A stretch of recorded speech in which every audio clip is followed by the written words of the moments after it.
வணக்கம். பசுங்குடில் பசுமை செழியன், கடலூர் மாவட்டம் காட்டுமன்னார் கோயில் பொன்னியின் செல்வன் சரித்திர மண்ணிலிருந்து ஒரு ஆன்மீக தகவலை உங்களோடு பரிமாறுவதிலே மிக்க மகிழ்ச்சி உறுகிறேன்.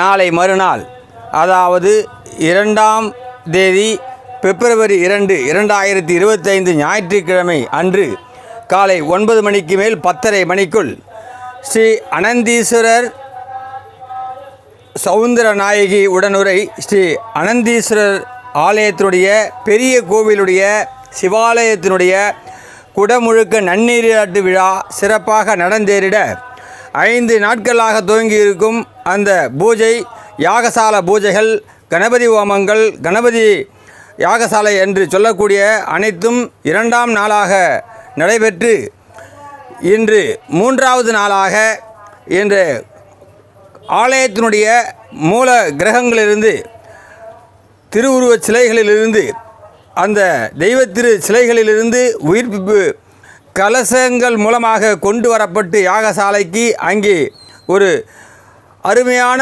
காலங்கள் அடங்கிய 3 நாளைக்கு யாகசாலை தொடர்ந்து நடந்தேறும். அந்த விதத்திலே 2வது பிப்ரவரி அன்று காலை 9 to 10:30 மணி அளவிலே ஆலயத்தினுடைய குடமுழுக்க நன்னீராட்டு விழா சிறப்பாக நடந்தேறும் என்பதை பசுங்குடில் யூடியூபகத்தின் வாயிலாக தங்களுக்கு அனைவருக்கும் தெரிவித்துக் கொள்கிறோம். சிதம்பரத்திலிருந்து திருச்சி செல்லக்கூடிய காட்டுமன்னார்குடி வழியாக இருக்கக்கூடிய காட்டுமன்னார் கோயில் நகரத்திலே எழுந்திருக்கக்கூடிய பொன்னியின் செல்வன் சரித்திர பூமியாம் சிவாலயம் ஸ்ரீ சவுந்தரநாயகி உடனுரை ஸ்ரீ அனந்தீஸ்வரர் ஆலயத்தினுடைய சிவாலயத்தினுடைய குடமுழுக்கு நன்னீராட்டு விழா சோழர்கள் காலத்து மிக முக்கியமான குந்தவி பிராட்டியார் உருவாக்கிய தலங்களிலே, சிவாலயங்களிலே மிக முக்கியமான ஒன்று இந்த காட்டுமன்னார் கோயில் அனந்தீஸ்வரர் ஆலயம். இந்த ஆலயத்திற்கு வருகை தந்து இந்த நன்னீராட்டு குடமுழுக்கு விழாவை அனைவரும் கண்டுகளிக்குமாறு வரும் ஞாயிற்றுக்கிழமை காலை சரியாக 9 to 10:30 மணி அளவிலே நடைபெறவிருக்கும் இந்த நிகழ்வை கலந்து கொண்டு சிறப்பிக்க அனைவரையும் கரங்கூப்பி அழைக்கின்றது பசுங்குடில் யூடியூபகம். நன்றி, வணக்கம். காட்டுமன்னார் கோயிலிலிருந்து உங்கள் பசுமை செழியன்.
Thank you.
எல்லாம் மீனாட்சியுடைய சொக்கநாத பெருமானுடைய திருவடிகளையும் குன்றமூர்ந்த குமரவேண்டிய திருவடிகளையும் அடியனுடைய குருநாதர் நல்லூர் சிவாச்சாரிய சுவாமிகள் குலபதி அவருடைய திருவடிகளையும் நமஸ்கரித்து இங்கு கூடி நலன்களும் உண்டாக வேண்டுமாய் முதற்கண் சொக்கநாத பெருமானை ஞாயிற்றுக்கிழமை அன்னைக்கு இதெல்லாம் இங்கே யாரும் இருக்க மாட்டாங்க. அதனால இன்னும் 2 நாள் தான் இந்த வழிபாடுகள் நடக்கும். அதனால அமைதியாக உட்கார்ந்து கேளுங்கன்னு சொல்றோம். இந்த அனந்தீஸ்வரருடைய திருப்பணிகள் அஷ்டமந்திர மகா கும்பாபிஷேக திருக்கூட நன்னீராட்டு பெருவிழாவிலே பெருவிழாவானது வேத சிவாகம திருமுறை வண்ணமாக தொடர்ந்து 3 தினங்களாக நடைபெற்று கொண்டுள்ளது. ஞாயிற்றுக்கிழமை தினம் காலையில் நாம் எதிர்பார்த்து கொண்டிருந்த திருக்குட நன்னீராட்டு விழாவை கண்டுகளிக்கப் போகிறோம். ஒரு 10 நிமிஷம் மட்டும் எடுத்துக்கிறேன். நிறைய பேருக்கு சந்தேகம் நீக்கி உலகத்தை நிறையா வந்துக்கிட்டு இருக்கு. அதான் வந்துக்கிட்டு இருக்கு. நம்ம பெரியவர்கள் காட்டு வழியில் நம்மெல்லாம் போயிருந்தோம்னா இந்த சந்தேகத்துக்கு இடமே கிடையாது. போன கும்பாபிஷேகம் ராஜகோபுரம் கட்டி கும்பாபிஷேகம் நடக்காதது எந்த மன்னர்கள் காலத்தில் கட்டினாரோ அதை நம்ம தாத்தா காலத்தை பண்ணியிருக்கலாம், அல்லது நம்ம கொள்ளுப்பேரன் காலத்தை பண்ணலாம். ஆனால் போன கும்பாபிஷேகத்தை நம்ம காலத்தை பண்ணுறதுக்கு அனந்தீஸ்வரர் புரிஞ்சார். இதான் அவனருளாலே அவன் தாள் வழங்கி எங்களுக்கு பொருள். லட்சக்கணக்கில் செலவு பண்ணலாம். அனந்தீஸ்வரன் நம்மளோடதை ஏற்றுக்கணும். ஒரு பூ கொடுத்தாலும் அதை அன்பாக கொடுத்தா அதை ஏற்றுக்கணும்னு நினைச்சா அதை ஏற்றுப்பார். அப்பேற்பட்ட மிக பெரிய திருப்பணி பார்க்க சொல்லலாம். என்ன கும்பாபிஷேகம் பண்ணாங்க, இதை சுத்தம் பண்ணாங்க, வெள்ளை அடித்தாங்க, லைட்டை போட்டாங்க, கும்பாபிஷேகம் பண்ணி பார்த்தா தான் தெரியும். இது ஊரு கூடி தேர் இழுக்கிறதுன்னு சொல்லுவாங்க. அது மாதிரி எல்லாரும் ஒருமித்த கருத்தா இருந்து சிறப்பாக செய்கிறதுனால தான் இவ்வளவு பிரம்மாண்டமாக சுவாமி நடத்திக்கிட்டு இருக்காங்க. ரெண்டாவது, நம்ம வழிபாடுகள் அன்னைக்கு சொன்னோம்னு நினைக்கிறேன். நம்ம வழிபாடு அனைத்தும் நம்ம நினைக்கிறோம் நம்ம ஊர் நம்மளுக்காக வேண்டி அப்படின்னு சில பேர் நினைக்கலாம், பல பேர் நினைக்கல. ஆனால் உண்மையிலே நம்ம வழிபாடு பண்ணுறது அனைத்துமே உலக நலனுக்காண்டி பண்ணக்கூடியது. இது நான் சொல்ல ஞானசம்பந்த பெருமான் சொல்கிறோம். வாழ்ந்தனர் வானவர் ஆணினும் வீழ்க தன்புடல் வேந்தனும் ஓங்க. வாழ்ந்தனர் இந்த யாகங்களை செய்கிற ஆச்சாரிய பெருமக்கள்னா வாழணும். ஆணினம் அடுத்து பசுமாடை வச்சார் ஞானசம்பந்த பெருமான். எதற்கு அப்படின்னா, ஒரு தாய் இல்லாமல் இருந்தால் போகிறோம், தாய் இல்லாமல் இருந்தாலும் ஒரு பசுமாடு இருந்தால் அந்த குழந்தை வளர்ந்துடும். அதனால தான் 2வது இடத்துல வாழ்க அந்த வானவர் ஆணினம். வானவர் இது ஏற்றுக்கொள்வது தேவரெல்லாம் வாழணும். இது சரியா இருந்தால் வீழ்க தன்புணல். மாதம் மும்மாறி மழை, எதேஷ்டமா மழை, எல்லா டேமும் ரொம்பிக்கிட்டு இருக்குப்பா. வேந்தனும் ஓங்குக அரசன். இதெல்லாம் சரியா இருந்தால் அரசன் ஓங்கிட்டு இருப்பான். ஆழ்க தீயதெல்லாம் எதாவது ஆழ்க அப்படின்னா நமக்கு தேவையில்லாததெல்லாம் நம்மள்ட்ட மறையணும். அரண்நாமமே சொல்க வையகம் துயர் தீர்க்கவே. இங்கும் தர்மமானது நிலைக்கணும். இதெல்லாம் சரியா இருந்து இந்த வழிபாடு எதுக்காண்டி கடைசியில் வையகம் துயர் தீர்க்கவேன்னு சொல்லி முடிச்சுட்டாங்க ஞானசம்பந்த பெருமான். ஒரு ஊர் கிடையாது, ஒரு மாநிலம் கிடையாது, ஒரு நாடு கிடையாது. ஒரு சாதாரண ஒரு தீபம் ஒருத்தர் ஏற்றி வச்சாலும் அதனுடைய பலன் என்ன அப்படின்னா வையகம் இந்த உலகத்துக்கே போய் சேருது அப்படின்னு ஞானசம்பந்த பெருமான் சொல்கிறார். நேற்று 3 நாள் தான் முன்னாடி வந்தபோது கூட சுவாமி இந்த யாகசாலை இவ்வளோ முடிச்சு போனால் இப்படி செய்யணுமா, இதெல்லாம் யார் சொல்கிறது அப்படின்னா, அதாவது நம்மளுக்கு பெரிய புராணம் ஆதாரம். அதில் சேக்கிழார் பெருமான் சொல்கிறாரு, இந்த வழிபாடு முறைகளை யார் சொன்னார் அப்படின்னா பரமேஸ்வரன் சொன்னார் தான் சொல்கிறார். உட்காருங்கண்ணா தம்பி, சரிங்க தம்பி உட்காருங்க, ஆசிரம் பேர உட்காருங்க. பூஜை ஆரம்பிங்கப்பா. யாரும் எந்த ஸ்தானத்தை உட்காந்து பூஜை ஆரம்பிக்க சொல்லுங்க. அப்பா தேவையில்லை ஆசிரம் பேர உட்கார சொல்லு, ஆசிரம் பேர உட்கார சொல்லு.